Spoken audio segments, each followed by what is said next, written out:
इसमें यही है कि आप लोग कोशिश कर लीजिए कि जो यूनिट आप इस्टेब्लिश करना चाहते हैं उसमें आप अच्छे से एजुकेटेड हों, आप अच्छे से उसमें एक्सेल कर सके। कहीं ऐसा भी ना हो कि आप कोई वैसा यूनिट इस्टेब्लिश करें जो बाद में न चले।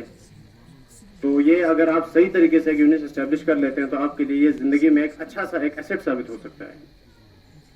तो इसके लिए शॉर्ट प्रोसेस में थोड़ा बैंकिंग आपको ये बता दूं कि आप ये कैसे प्रोसेस करेंगे। आप अपने रिगार्डिंग जो आपने डिप्लोमा किया हो या कोर्स किया होगा उसका कॉपी कर लीजिए, एप्लीकेशन फॉर्म कर लीजिए। केवाईसी डॉक्यूमेंट जो आप है वो अपने साथ में रख लीजिएगा।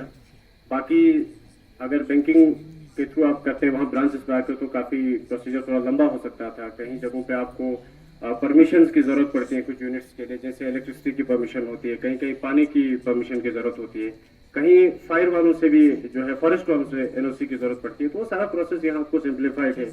इसके अलावा आप लोगों के लिए कल जो बताया गया डिपार्टमेंट्स में से रजिस्टर्ड रेंडिट या रेंडिट की जो ज़रूरत पड़ेगी और इसके बगैर जो दूसरे कोई डॉक्यूमेंटेशन जो बैंकिंग के बाहर हो जाएंगे वो यहाँ पे आपको इजीली अवेलेबल हो जाएगा। तो उन फैसिलिटीज़ का यूज़ करते हुए कोशिश कर लीजिए कि जो स्कीम्स हमने यहाँ पे आप लोगों के लिए रखी हैं अच्छे से समझ लीजिए। कोई क्वेरी वगैरह होगा तो हमने अपने स्टॉल्स लगाए हुए हैं यहाँ पे, किसी को हिचकिचाहट होती हो पूछने में तो आराम से स्टॉल्स पर आए पूछें। तो कोशिश यही रहेगी हमारी भी कि आप लोगों के लिए पूरी तरह से हम यहाँ पे आए हैं ब्रांचों से स्पेसिफाइड आप लोगों के लिए ही, क्योंकि हो सकता है ब्रांचों में हम इतना टाइम आप लोगों को नहीं दे पाते हैं, रश भी होता है। तो कोशिश कर लीजिए इस पूरे टाइम पे अच्छे से यूटिलाइज हो। बहुत सारी स्कीमें हैं जिनमें आप लोगों के लिए सब्सिडी की शक्ल में गवर्नमेंट की तरफ से असिस्टेंस मिलता है, रेट ऑफ इंटरेस्ट में आप लोगों को कंसेशन में असिस्टेंस मिलता है और प्लस आपके प्रोजेक्ट के हिसाब से आपके लिए अवेलेबिलिटी है। तो मैं ज़्यादा वक्त न लेते हुए आप लोगों से यही कहूँगा कि आइए हमारे पास, हमारा स्टॉल यहाँ पे लगा हुआ है। किसी भी प्रोडक्ट के रिगार्डिंग जो आपके क्वालिफिकेशन के क्राइटेरिया को जस्टिफाइड करता हो उसी के रिगार्डिंग जो भी क्वेश्चन आपसे पूछे। Thank you very much. थोड़ा एक बैंक में कैसे आप अप्रोच करना चाहिए और बैंक क्या एक्सपेक्ट करता है आपसे, ये this is applicable for all the banks, ये सिर्फ जेके बैंक के बारे में है। ये जो बेसिक मोटा मोटा मैं आपको बताने जा रहा हूँ वो सब बैंकों के लिए ही एप्लीकेबल है, ठीक है। तो मैं एक एग्जांपल से दूंगा। सपोज बैंक्स में आपको किस चीज के लोन मिल सकते हैं। देखिए, जब कोई नया एंटरप्रेन्योर जो है बैंक अप्रोच करता है तो आपको बैंक से मोटा मोटा दो तरह के लोन्स मिलेंगे, ठीक है। अब ये दो तरह के लोन्स क्या होते हैं मैं आपको फिर बता दूंगा। एक आपको देखिए, अगर कोई सपोज कोई एंटरप्रेन्योर कोई कारपेंटर यूनिट लगाना चाहता है तो उसमें क्या क्या रिक्वायरमेंट होंगे उसको यूनिट को खुद सेटअप करने के लिए। वो मशीन है ना, मशीन आपने ले आए। मशीन लाने के बाद आपको क्या जरूरत है, आप इलेक्ट्रिसिटी, आपको स्टॉक्स की जरूरत है ना। मशीन तो आ गया लेकिन स्टॉक्स भी तो चाहिए आपको मैन्युफैक्चर करने के लिए, है ना। तो इसके लिए बैंक जो है लोन को दो पार्ट में डिवाइड करके दिया जाता है, ये सारे बैंक के लिए है। पहला जो आपके फिक्स एसेट्स, जो मशीनरी लाओगे आप, जनरेटर चाहिए होगा, मशीनरी आपको ये कारपेंटरी के लिए सपोज एग्जांपल जो भी मशीनरी जरूरत होगा, ये इन सबको फिक्स एसेट्स कहते हैं ना। These are fix assets. Fix assets finance करने के लिए बैंक से टर्म लोन मिलेगा आपको। टर्म लोन आपको पहले डिसबर्स होगा। टर्म लोन जब आपको बैंक से सैंक्शन होकर मिलने के बाद आपको सारे मशीनरीज लाने हैं।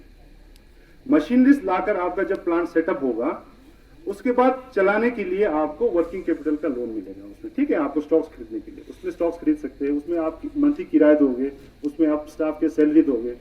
तो मोटा मोटा ये दो चीज लोन आपको बैंक से मिल पाएंगे।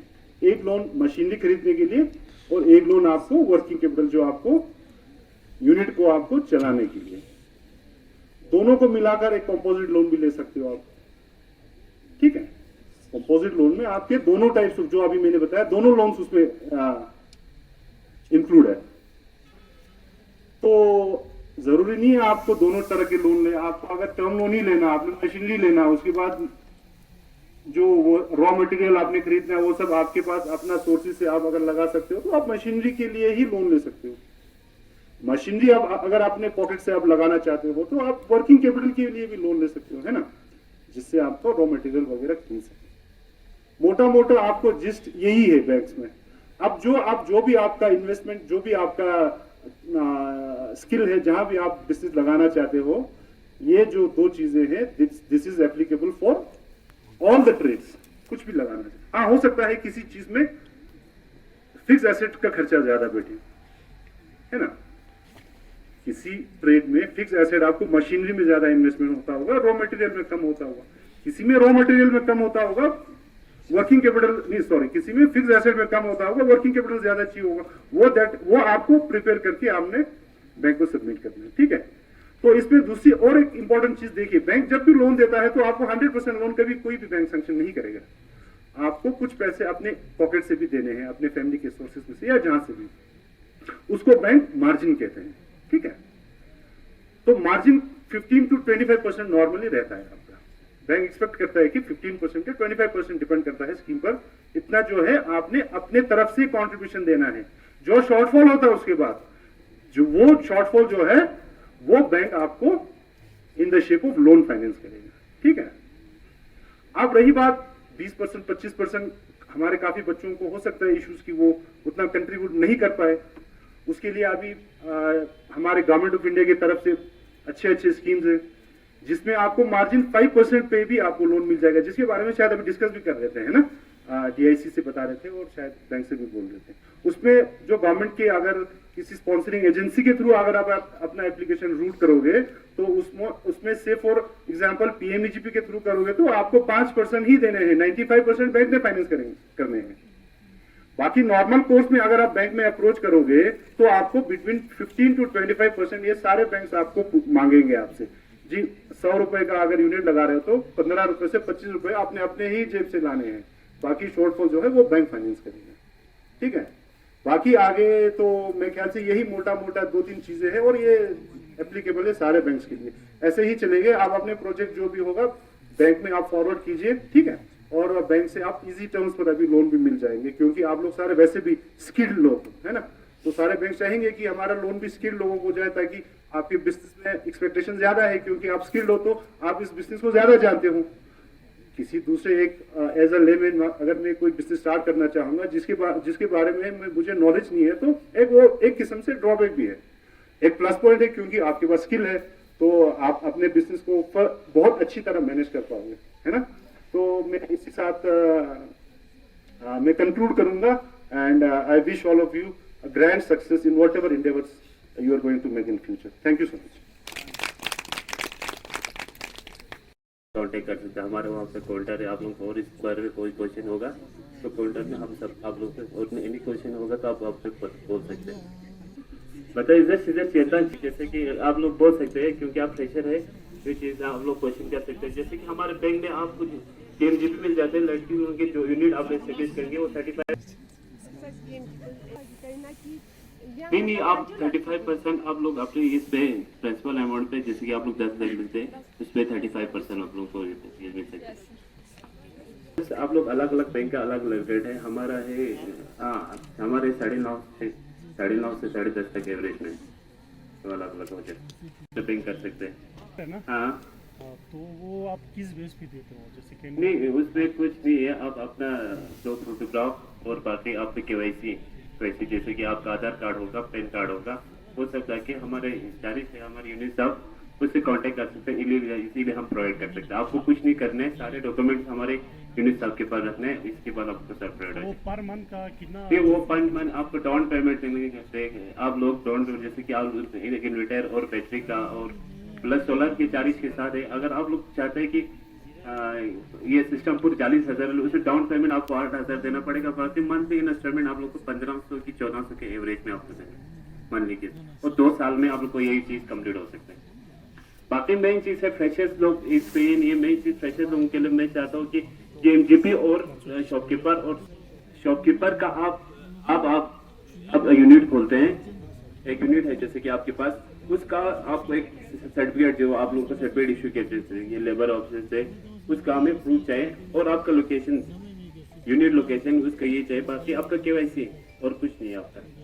बाकी आप लोगों को अभी आप सर उस दिन बोल रहे थे कि 5 दिन में हम आप लोगों को सेंक्शन देंगे, सेंक्शन हम आप लोगों को देंगे, जरूर देंगे, मगर आप लोग ऐसा कीजिए कि आप लोग पूरा प्रिपेयर हो जाए। हाँ भाई मुझे ये यूनिट देना है, ये यूनिट मुझे ये काम करना है, उसके लिए पूरे प्रिपेयर हो जाए, तब हमारे पास जो हम अभी रेडी करके आप लोगों के लिए सेंक्शन, आपका नाम सर हमें हमारा वो स्टॉल आपके पीछे पड़ा है जम्मू कैस्टेट टाइम, उधर आए हम आप लोगों को सारी चीज दे सकते हैं। और मिनिस्टर है जेंकेविन Kargil, assistant commissioner Khyber, honourable superintendent ITI और प्यारे एस्पिरेंट्स, अस्सलाम वालेकुम रहमतुल्लाहि व बरकातहू। वालेकुम सलाम। जैसा कि आप सब जानते हैं, ये जो ITI का प्रोग्राम है, इसका मकसद है कि एक ही प्लेटफॉर्म पे आके आप लोगों के लिए फाइनेंशियल एड प्रोवाइड करें थ्रू वेरियस स्कीम्स।